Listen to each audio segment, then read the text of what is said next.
ത്രിയേക ദൈവത്തിന് സ്തുതി. സമയം സാക്ഷിയുടെ മറ്റൊരു മനോഹരമായ അധ്യായത്തിലേക്ക് പ്രിയ പ്രേക്ഷകർക്ക് സ്നേഹത്തോടെ സ്വാഗതം.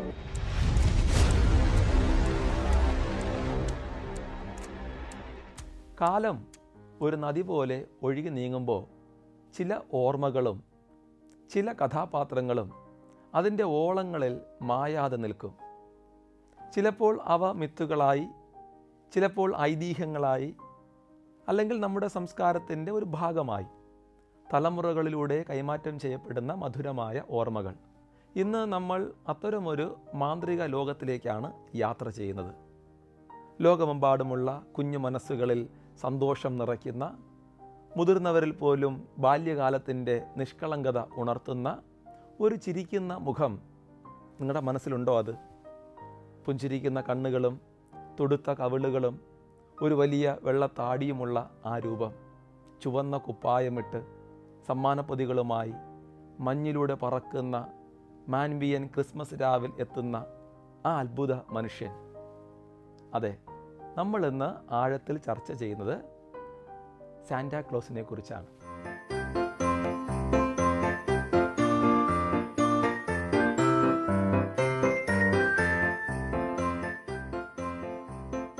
ഈ സാന്റാക്ലോസ് വെറും ഒരു ഭാവനാ സൃഷ്ടി മാത്രമാണോ? ഓരോ ക്രിസ്മസ് കാലത്തും കേൾക്കുന്ന ഈ കഥകൾക്ക് ചരിത്രത്തിൻ്റെ പിൻബലമുണ്ടോ? ആരാണ് ഈ താടിക്കാരൻ? എവിടെ നിന്നാണ് ഈ മാന്ത്രിക രൂപം പിറവിയെടുത്തത്? കാലത്തിൻ്റെ മറനീക്കി നമ്മളിന്ന് ആ സത്യം തേടുകയാണ്. ചരിത്രത്തിൻ്റെ താളുകളിൽ നിന്ന്, വിശുദ്ധിയുടെ പടവുകളിലൂടെ, യൂറോപ്യൻ ഗ്രാമങ്ങളിലെ തണുപ്പിലൂടെ, അമേരിക്കൻ നഗരങ്ങളിലെ വെളിച്ചങ്ങളിലൂടെ, സെയിൻറ്റ് നിക്കോളസിൽ നിന്ന് സാന്റാക്ലോസിലേക്കുള്ള ആ മാന്ത്രിക പരിണാമം. നമുക്ക് ഈ സമ്മാനങ്ങളുടെ യാത്രകളിലേക്ക് കടക്കാം.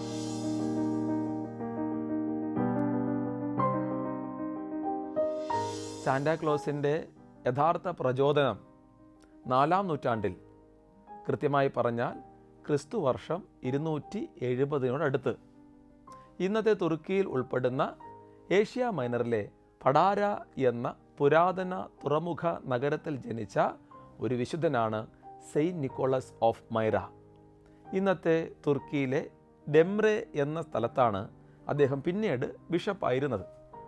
സമ്പന്നരായ ക്രിസ്തീയ മാതാപിതാക്കൾക്ക് ജനിച്ച നിക്കോളസിന് ചെറുപ്പത്തിൽ തന്നെ ഒരു വലിയ ദുരന്തം നേരിടേണ്ടി വന്നു. പ്ലേഗ് രോഗം ബാധിച്ച് അദ്ദേഹത്തിന് തൻ്റെ മാതാപിതാക്കളെ നഷ്ടപ്പെട്ടു. ഇതോടെ അദ്ദേഹം അമ്മാവനായ ബിഷപ്പിൻ്റെ സംരക്ഷണത്തിൽ വളർന്നു. ഈ കാലഘട്ടത്തിൽ അദ്ദേഹം മതപരമായ കാര്യങ്ങളിലും ദാനധർമ്മങ്ങളിലും കൂടുതൽ ശ്രദ്ധ കേന്ദ്രീകരിച്ചു. മാതാപിതാക്കളിൽ നിന്ന് ലഭിച്ച വലിയ സ്വത്ത് അദ്ദേഹം പിന്നീട് ദരിദ്രരെയും ദുരിതമനുഭവിക്കുന്നവരെയും സഹായിക്കുന്നതിന് വേണ്ടി ഉപയോഗിച്ചു. നിക്കോളസിൻ്റെ ജീവിതം ദാനധർമ്മങ്ങൾക്കും നിസ്വാർത്ഥ സേവനത്തിനും വേണ്ടി ഉള്ളതായിരുന്നു. അദ്ദേഹത്തിൻ്റെ അനേക അത്ഭുത പ്രവൃത്തികൾ കാരണം നിക്കോളസ് ദി വണ്ടർ വർക്കർ എന്നും അദ്ദേഹം അറിയപ്പെട്ടു. റോമൻ ചക്രവർത്തി ഡയോക്ലേഷ്യൻ്റെ ഭരണകാലത്ത് ക്രിസ്ത്യാനികൾ നേരിട്ട കൊടിയ പീഡനങ്ങളിൽ അദ്ദേഹം തടവിലാക്കപ്പെടുകയും പീഡിപ്പിക്കപ്പെടുകയും ചെയ്തു. എന്നാൽ പിന്നീട് കോൺസ്റ്റന്റൈൻ ചക്രവർത്തിയുടെ കാലത്ത് അദ്ദേഹം മോചിതനാവുകയും തൻ്റെ ബിഷപ്പ് സ്ഥാനം തിരികെ ലഭിക്കുകയും ചെയ്തു. അദ്ദേഹത്തെക്കുറിച്ചുള്ള നിരവധി ഐതിഹ്യങ്ങളിൽ ഏറ്റവും പ്രശസ്തമായ ഒന്ന് ഇപ്രകാരമാണ്. പണ്ട് ഒരു ദരിദ്രനായ മനുഷ്യന് വിവാഹപ്രായമായ 3 പെൺമക്കളുണ്ടായിരുന്നു. എന്നാൽ അവർക്ക് സ്ത്രീധനം നൽകുവാൻ അയാൾക്ക് പണമില്ലായിരുന്നു. അക്കാലത്ത് സ്ത്രീധനം ഇല്ലാതെ വിവാഹം അസാധ്യവുമായിരുന്നു. ഇത് കാരണം നിരാശനായ ആ പിതാവ് തൻ്റെ പെൺമക്കളെ അടിമകളായി വിൽക്കാൻ പോലും ആലോചിച്ചു.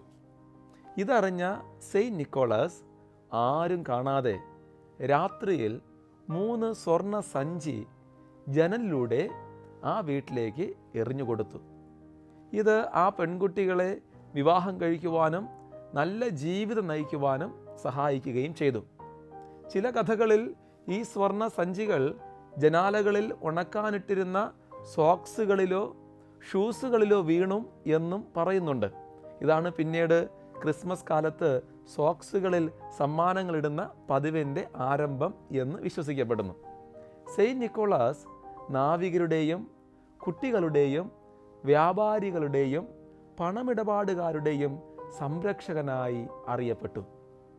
കൂടാതെ റഷ്യയുടെയും ഗ്രീസിൻ്റെയും ചില നഗരങ്ങളായ ഫ്രീബോർഗ്, മോസ്കോ, ന്യൂയോർക്ക് എന്നിവയുടെയും മധ്യസ്ഥ വിശുദ്ധനായും കണക്കാക്കപ്പെടുന്നു.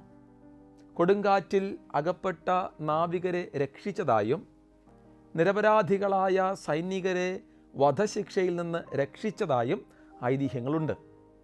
അദ്ദേഹത്തിൻ്റെ ഓർമ്മ ദിനമായ ഡിസംബർ 6 യൂറോപ്പിലെ പല രാജ്യങ്ങളിലും വിശുദ്ധ നിക്കോളസ് ദിനമായി ആചരിക്കുന്നു. ഈ ദിവസം കുട്ടികൾക്ക് സമ്മാനങ്ങൾ നൽകുന്ന പതിവുണ്ടായിരുന്നു. ഈ ആഘോഷങ്ങളിൽ അദ്ദേഹത്തിൻ്റെ പ്രതിരൂപം വേഷമിട്ട് വീടുകൾ സന്ദർശിക്കുകയും കുട്ടികൾക്ക് സമ്മാനങ്ങൾ നൽകുകയും ചെയ്യുന്ന പതിവും നിലവിലുണ്ടായിരുന്നു.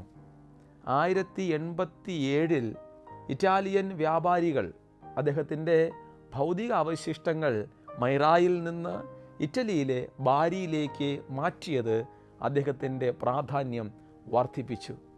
ബാരിയിലെ ബസിലിക്ക ഡി സാൻ നിക്കോളയിൽ അദ്ദേഹത്തിൻ്റെ ഭൗതിക അവശിഷ്ടങ്ങൾ ഇന്നും സൂക്ഷിച്ചു വച്ചിരിക്കുന്നു.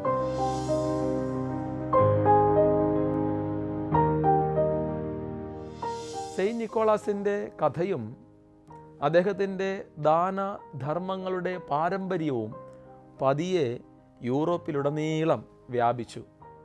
ഓരോ രാജ്യത്തും അദ്ദേഹത്തിന് വ്യത്യസ്ത പേരുകളും ആചാരങ്ങളും ലഭിച്ചു. എന്നാൽ ദാനം ചെയ്യാനുള്ള അദ്ദേഹത്തിൻ്റെ മനോഭാവം എല്ലായിടത്തും നിലനിന്നു. നെതർലാൻഡ്സിൽ അദ്ദേഹം സിൻഡർക്ലാസ് എന്ന പേരിൽ അറിയപ്പെട്ടു. സെയിൻറ്റ് നിക്കോളാസിൻ്റെ ഡച്ച് രൂപമാണത്. സ്പെയിനിൽ നിന്ന് ഒരു ആവിപ്പായ് കപ്പലിൽ വരുന്ന സിൻഡർക്ലാസ് ഒരു വെള്ള കുതിരപ്പുറത്ത് സവാരി ചെയ്ത് സഹായിയായ പീറ്റർമാരോടൊപ്പം കുട്ടികൾക്ക് സമ്മാനങ്ങളും മധുര പലഹാരങ്ങളും നൽകുന്നു. ഡിസംബർ 5-നോ 6-നോ ആണ് ഈ ആഘോഷം. ചിമ്മിനിയിലൂടെയോ ജനാലയിലൂടെയോ സമ്മാനങ്ങളിടുന്ന പതിവും ഇവിടെ ഉണ്ടായിരുന്നു. നല്ല കുട്ടികൾക്ക് സമ്മാനങ്ങളും അനുസരണയില്ലാത്ത കുട്ടികൾക്ക് ചൂരൽ അടിയുമാണ് ലഭിച്ചിരുന്നത് എന്ന് വിശ്വസിച്ചു പോരുന്നു. ബ്രിട്ടനിൽ ഫാദർ ക്രിസ്മസ് എന്ന പേരിൽ സമാനമായ ഒരു രൂപം നിലവിലുണ്ടായിരുന്നു. അദ്ദേഹം ക്രിസ്മസ് ആഘോഷങ്ങളുടെയും സന്തോഷങ്ങളുടെയും പ്രതീകമായിരുന്നു. തുടക്കത്തിൽ സമ്മാനങ്ങൾ നൽകുന്നതിനേക്കാൾ വിരുന്നുകളും ആഘോഷങ്ങളും നയിക്കുന്നതിലായിരുന്നു അദ്ദേഹത്തിന് പ്രധാന പങ്കുണ്ടായിരുന്നത്. പച്ച വസ്ത്രമായിരുന്നു ഫാദർ ക്രിസ്മസിൻ്റെ മുഖമുദ്ര. ജർമ്മനിയിൽ നിക്കോളസ് അല്ലെങ്കിൽ ചില പ്രദേശങ്ങളിൽ ക്രിസ്റ്റ്കൈൻഡ് എന്നീ രൂപങ്ങൾ സമ്മാനങ്ങൾ നൽകിയിരുന്നു. നിക്കോളസ് ഡിസംബർ 6 വരുമ്പോൾ ക്രിസ്റ്റ്കൈൻഡ് ക്രിസ്മസ് രാവിലാണ് സമ്മാനങ്ങൾ കൊണ്ടുവന്നിരുന്നത്. ഫ്രാൻസിൽ പേരെ നോയൽ എന്ന പേരിൽ സമാനമായ മറ്റൊരു രൂപവും ഉണ്ടായിരുന്നു. ഈ കഥാപാത്രങ്ങൾക്കെല്ലാം സെയിൻറ്റ് നിക്കോളസിൻ്റെ ദാനധർമ്മ പാരമ്പര്യത്തിൽ നിന്ന് പ്രചോദനം ലഭിച്ചിട്ടുണ്ട്. ഓരോ സംസ്കാരത്തിൻ്റെയും പ്രാദേശിക ഭാവനകളനുസരിച്ച് അവയ്ക്ക് പുതിയ രൂപവും ഭാവവും ലഭിച്ചു.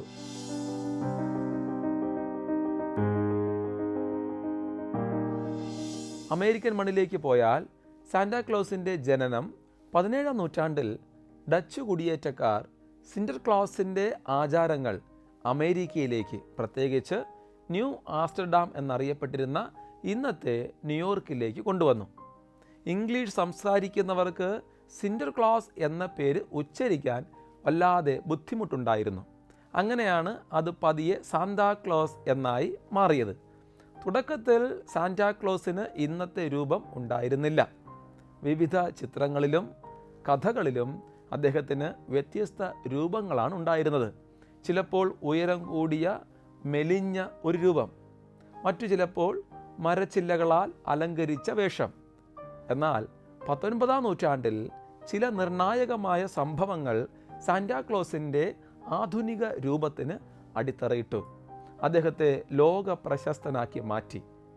1809 എഴുത്തുകാരനായ വാഷിങ്ടൺ ഇർവിങ് തൻ്റെ ഹിസ്റ്ററി ഓഫ് ന്യൂയോർക്ക് എന്ന പുസ്തകത്തിൽ സെയിൻറ്റ് നിക്കോളസിനെ ഡച്ച് ആചാരങ്ങളുടെ ഒരു രക്ഷാധികാരിയായി ചിത്രീകരിച്ചു. ഇവിടെയാണ് അദ്ദേഹം ചിമ്മിനിയിലൂടെ ഇറങ്ങുന്നു എന്ന ആശയം ആദ്യമായി സൂചിപ്പിക്കപ്പെടുന്നത്. 1823 ക്ലെമൻ ക്ലാർക്ക് മൂർ എഴുതിയ a visit from Saint Nicholas എന്ന കവിത പിൽക്കാലത്ത് എ നൈറ്റ് ബിഫോർ ക്രിസ്മസ് എന്ന പേരിൽ പ്രശസ്തമായി. ഈ കവിതയിലാണ് സാന്റാക്ലോസ് മാനിൻ്റെ വണ്ടിയിൽ പറന്നെത്തുന്നത്.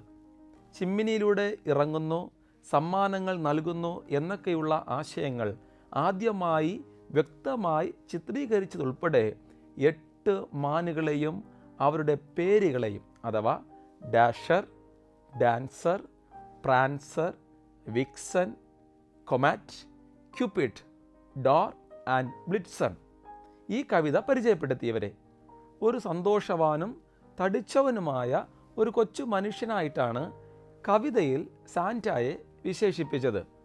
തോമസ് നാസ്റ്റ് എന്ന പ്രമുഖ കാർട്ടൂണിസ്റ്റ് 19-ാം നൂറ്റാണ്ടിൻ്റെ അവസാനത്തിൽ അഥവാ 1863 മുതൽ ഹാപ്പേഴ്സ് വീക്കിലി എന്ന മാസികയിൽ സാന്റാക്ലോസിൻ്റെ ചിത്രങ്ങൾ വരയ്ക്കുവാൻ ആരംഭിച്ചു. അമേരിക്കൻ സിവിൽ യുദ്ധകാലത്ത് വടക്കൻ സൈനികർക്ക് ആവേശം പകരാൻ നാസ്റ്റ് വരച്ച സാന്റാക്ലോസ് ചിത്രങ്ങൾ അദ്ദേഹത്തിന് സ്ഥിരമായ ഒരു താമസ സ്ഥലവും അഥവാ നോർത്ത് പോൾ, ഒരു വലിയ പുസ്തകത്തിൽ നല്ല കുട്ടികളുടെയും ചീത്ത കുട്ടികളുടെയും പേരുകൾ രേഖപ്പെടുത്തുന്ന ശീലവുമൊക്കെ നൽകി. ചുവന്ന വസ്ത്രം ധരിച്ച, വെളുത്ത താടിയുള്ള, തടിച്ച സന്തോഷവാനായ സാന്റാക്ലോസിൻ്റെ രൂപം നാസ്റ്റിൻ്റെ ചിത്രങ്ങളിലൂടെയാണ് പിൽക്കാലത്ത് വ്യാപകമായത്. 20-ാം നൂറ്റാണ്ടിൻ്റെ തുടക്കത്തിൽ കൊക്കക്കോള കമ്പനി തങ്ങളുടെ ക്രിസ്മസ് പരസ്യങ്ങൾക്കായി നാസ്റ്റിൻ്റെ ചിത്രങ്ങളെ പ്രചോദിപ്പിച്ച് ഹാഡൻ സാൻബ്ലോം എന്ന കലാകാരനെ കൊണ്ട് പുതിയ ചിത്രങ്ങൾ വരപ്പിച്ചു. അഥവാ 1931 മുതൽ. ഈ പരസ്യ ചിത്രങ്ങളിൽ സാന്റാക്ലോസിൻ്റെ ചുവപ്പ് നിറത്തിലുള്ള വസ്ത്രം, വെളുത്ത താടി, സന്തോഷകരമായ മുഖഭാവം, കളിപ്പാട്ടങ്ങളുമായുള്ള രൂപം അല്ലെങ്കിൽ കളിപ്പാട്ടങ്ങളുമായുള്ള വരവ് എന്നിവയെല്ലാം ലോകമെമ്പാടുമുള്ള കുട്ടികളുടെ മനസ്സിൽ പതിഞ്ഞു. കൊക്കക്കോളയുടെ പ്രചാരം സാന്റാക്ലോസ് എന്ന ആശയത്തെ ആഗോളതലത്തിൽ എത്തിക്കുവാൻ വലിയ പങ്ക് വഹിച്ചിട്ടുണ്ട്.